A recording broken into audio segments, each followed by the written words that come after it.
নমস্কার, একে ক্রিয়েটর চ্যানেলে তোমাদের প্রত্যেকে স্বাগত। আগস্ট মাসে কোন কোন স্ট্যাটাসের আবেদনকারীরা টাকা পাবে না এবং কোন কোন স্ট্যাটাসের আবেদনকারীরা অন্নপূর্ণা যোজনার থার্ড ইনস্টলমেন্টের টাকা পাবে সেটা অবশ্যই তোমরা এই ভিডিওর মাধ্যমে জানতে পারবে। আপনাদের মতামত জানাতে ভুলবেন না। তোমাদের অ্যাপ্লিকেশন স্ট্যাটাসে অবশ্যই কি শো করছে সেটা প্রত্যেকে কমেন্টে জানাবে। তো চলো ভিডিওটা শুরু করছি। প্রত্যেকের জন্য এই ভিডিওটা খুবই ইম্পর্টেন্ট হতে চলেছে। তো দেখো, অফিসিয়াল নিউজ আর্টিকেলে যে প্রকাশিত হয়েছে সেই ব্যাপারেই তোমাদের গুরুত্বপূর্ণ আপডেটটা পৌঁছে দিচ্ছি। আর মাত্র কয়েক ঘন্টা অপেক্ষা। আগস্ট মাস পড়লেই ব্যাংকে ব্যাংকে ঢুকবে অন্নপূর্ণা যোজনার ৩,০০০ টাকা। জুন ও জুলাই মাসের পর এবার আগস্ট মাসেও তৃতীয় কিস্তির টাকা অর্থাৎ থার্ড ইনস্টলমেন্টের টাকা ঢুকতে চলেছে, যেটা পশ্চিমবঙ্গ সরকার থেকে কিন্তু জানানো হয়েছে। প্রশাসনিক সূত্র অনুযায়ী যারা এই প্রকল্পের জন্য আবেদন করেছেন কিন্তু এখনও পর্যন্ত কোন অন্নপূর্ণা যোজনার টাকা পাননি, তাদের আবেদনপত্র আবার পুঙ্খানুপুঙ্খভাবে যাচাই করতে, নথি খতিয়ে দেখতে বাড়ি বাড়ি পৌঁছাচ্ছেন অঙ্গনবাড়ি কর্মীরা।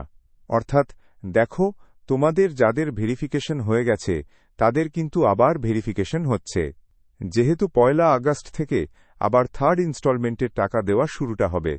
তো সেক্ষেত্রে যতটা পারছে তাড়াতাড়ি করে আবার কিন্তু যাচাইটা আবার হচ্ছে, অনেকের আবার রিভেরিফিকেশন হচ্ছে। ঠিক আছে, চলো পরবর্তী আমরা দেখে নিই। পরবর্তী কি বলা হয়েছে।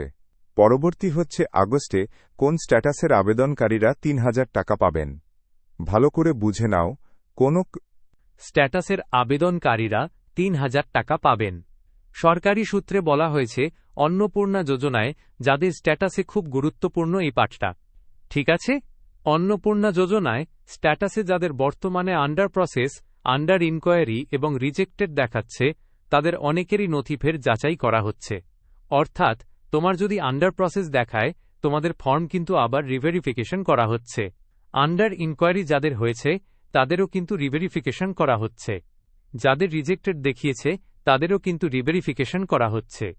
তাদের অনেকেই নথি পুনরায় যাচাই করা হচ্ছে।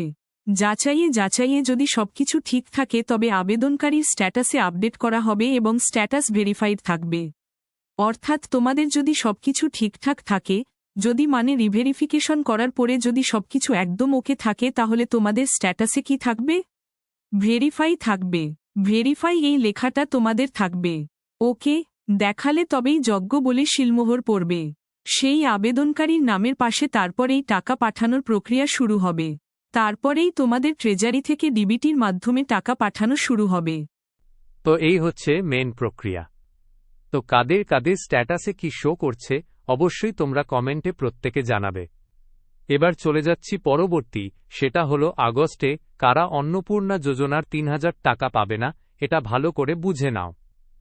দেখো, যাচাই প্রক্রিয়ার শেষে যারা নির্ধারিত যোগ্যতার মানদণ্ড পূরণ করতে পারবেন না, অর্থাৎ যা যা তোমাদের ক্রাইটেরিয়া দিয়েছে সেই ক্রাইটেরিয়া যদি তুমি ফুলফিল না করতে পারো, যাদের নথিতে ভুল থাকবে তারা কিন্তু আগস্টের তৃতীয় কিস্তির ৩,০০০ টাকা থেকে বঞ্চিত হবেন।